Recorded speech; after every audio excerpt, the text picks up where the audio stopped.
Hotel शगुन इथे लागलाय आणि आम्हाला जे नेहमी मार्गदर्शन करतात आमच्या ज्येष्ठ भगिनी डॉक्टर उज्ज्वला मापारी मॅडम इथे आल्या. ताई काय वाटतंय आज? दिव्यांग सोशल फाउंडेशन अकोलातर्फे सगळ्यात महत्त्वाचं म्हणजे डॉक्टर विशाल कोरडे यांचं खूप मोठं योगदान आहे याच्यामध्ये.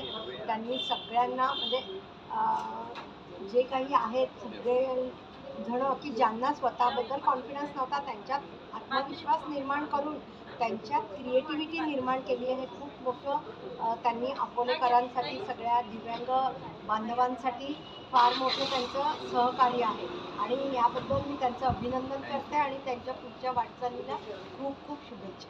तर मित्रांनो, आपण दिव्यांग सोशल फाउंडेशनच्या हॉटेल शगुन येथील या एक्झिबिशनला व्हिजिट करा. स्टाईल पोचली अकोला तर्फे आम्हाला एक विशेष चान्स भेटला आणि ही जी एक पूजा पोटली आपण बघत आहे याचं उद्घाटन आता ताई थोड्या वेळात करणार आहेत. आपल्या सर्वांना विनंती आहे की आपण सुद्धा संस्थेला मदत करा. दिव्यांगांना शिक्षण, रोजगार आणि आरोग्य देण्यासाठी आपला एक हात सहकार्याचा द्या. धन्यवाद.